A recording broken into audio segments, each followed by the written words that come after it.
99 e vamos agora, este mês, para o terceiro livro que eu li, Unção do Rompedor. Ele é da esposa do Vinícius Girassetti, que era o autor dos 2 primeiros livros que eu já li aqui, esse ano. Então, ela também escreve livros maravilhosos. E o capítulo que eu vou ler fica na página 71.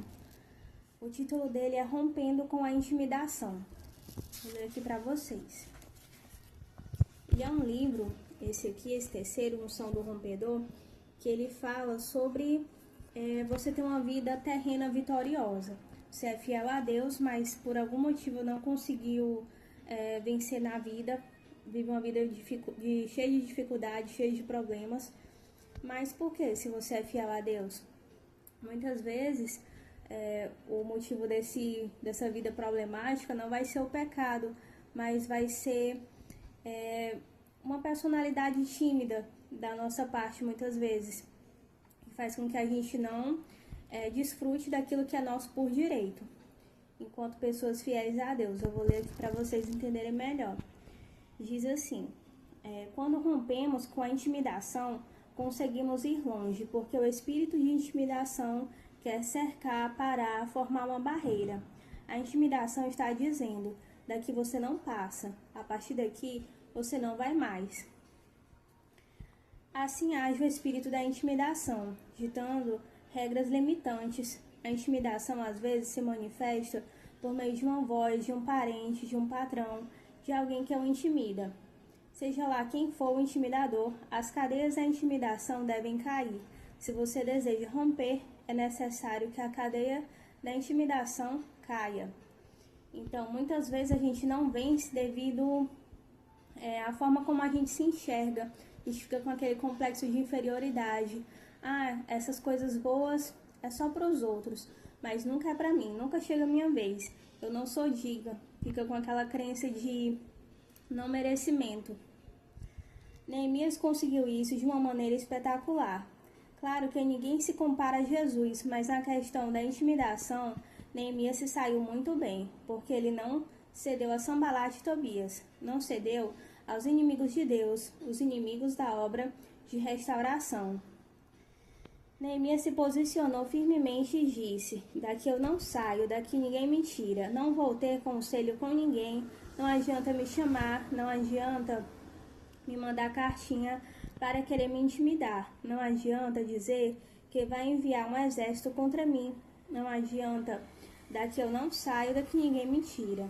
O espírito da intimidação é assim, ele quer dizer: melhor você sair daqui, pois aqui não é o seu lugar. E muitas vezes sim, o seu lugar. O inimigo quer que a pessoa saia.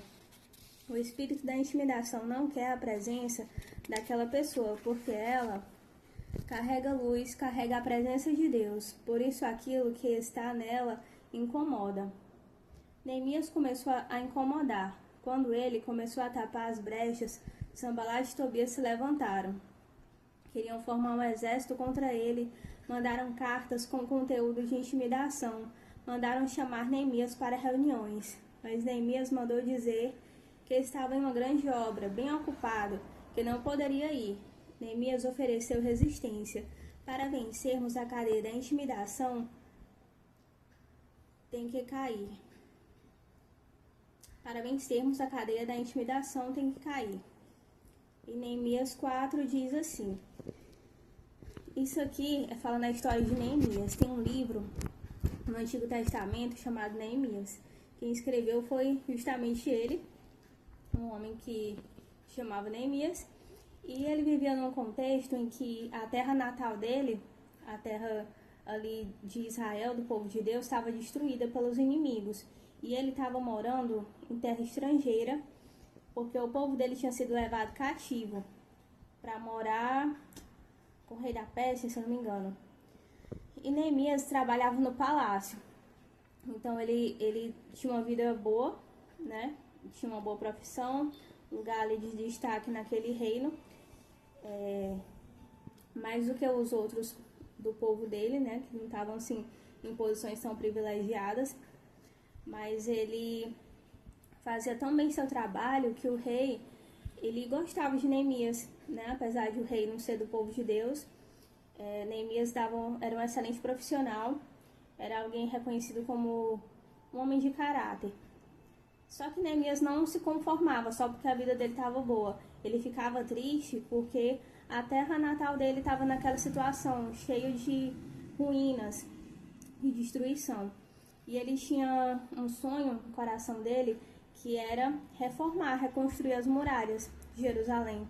E ele pediu autorização do rei para se ausentar do seu trabalho um período, e o rei deixou, se isso ia deixar o funcionário dele feliz. Para você ver o tanto que Neemias era respeitado, reconhecido até pelo rei. E o rei não só deu autorização para ele ir, mas pagou os materiais para ele fazer isso, né? Só que o pessoal que era ali do povo estrangeiro ao redor, fazia parte dos conquistadores que tinham destruído a muralha, eles implicavam muito com Neemias, não gostavam nada dessa ideia de que a muralha fosse reconstruída, e ficavam chamando Neemias para atrapalhar, fazendo emboscada até para tirar a vida de Neemias, para que a obra não se concluísse. Mas Neemias, tendo a direção de Deus, era muito esperto, então já sabia que era cilada. Quando eles chamavam, Neemias dizia: não, estou ocupado. Era bem focado, eu não posso ir. Nada vai me fazer parar aquilo que eu pretendo, que Deus está me ajudando a fazer. Então aqui diz Neemias 4. E sucedeu que, ouvindo os nossos inimigos, que já o sabíamos, e que Deus tinha dissipado o conselho deles, todos voltamos ao muro, cada um à sua obra. E sucedeu que, desde aquele dia, metade dos meus servos trabalhava na obra, e metade deles tinha as lanças, os escudos, os arcos e as couraças. E os líderes estavam por detrás de toda a casa de Judá. Os que edificavam o muro, os que traziam as cargas e os que carregavam, cada um com uma das mãos fazia a obra, e na outra tinha as armas. E os edificadores, cada um trazia a sua espada, cingia os lombos e edificava, e o que tocava a trombeta estava junto comigo. E disse eu aos nobres, aos magistrados e ao restante do povo: grande e extensa a obra, e nós estamos apartados do muro, longe uns dos outros. No lugar onde ouvirdes o som da buzina, ali vos ajunteis conosco. O nosso Deus pelejará por nós. Assim trabalhávamos na obra. Metade deles tinha as lanças, desde a subida da alva até o sair das estrelas. Isso aqui que eu li foi Neemias capítulo 4, versículos 14 ao 21. Era noite e dia e noite. Aqui já é a explicação da escritora. No romper da alva e ao entardecer, eles estavam posicionados. Neemias, que trabalhava com o rei, provavelmente um eunuco, ou seja, alguém que tinha suas partes íntimas alteradas para não ter relação com a rainha, teve toda essa estratégia de restauração e toda essa força para vencer a intimidação. Aqui explica que Neemias, como era funcionário da casa do rei, ele provavelmente era um servo do tipo eunuco, que é aquele que eram escravos, que trabalhavam ali junto da família real, e geralmente eles eram castrados, que era para não trair o rei ali com a rainha. Claro que Neemias não ia fazer isso, né? Mas o rei queria garantir que todos os seus funcionários fossem ali castrados. Continuando. Quando acharam que iam afugentar Neemias, ele equipou o povo com escudo e lança, com espada, com armas. Eles estavam preparados. Era uma mão na espada e a outra trabalhando, mas estavam restaurando os muros, estavam reedificando aquilo que havia sido destruído. Então, quando se vence, se rompe a cadeia da intimidação e a obra se completa. Neemias não se abaixou para a intimidação. Ele estava pelejando por uma causa grande. Ele armou o povo e disse: Deus peleja conosco. Nós temos as estratégias. Quando tocar a trombeta, todo mundo vai para um lado. Mas estamos vigiando dia e noite. noite e dia. Quando as estrelas saem, quando se rompe o dia, estaremos ali porque vamos vencer. Então ele estava determinado a não deixar ninguém parar aquilo que Deus colocou no coração dele. Ele não se conformava em não conseguir aquilo que ele estava tentando. É assim quando você vence a cadeia das vozes que dizem que você não consegue, que dizem que é difícil, que querem pará-lo. Assim se assemelha uma criança que, quando quer brincar, usar sua criatividade, mas a mãe e o pai não deixam, porque pode fazer alguma sujeira. Porém, ela só vai liberar o potencial se liberar a criatividade. E Deus quer que você consiga. Ele é o pai que libera a oportunidade. Quando a gente está com Deus, Ele diz: vá, porque você vai conseguir. Forme o exército, forme toda a estratégia.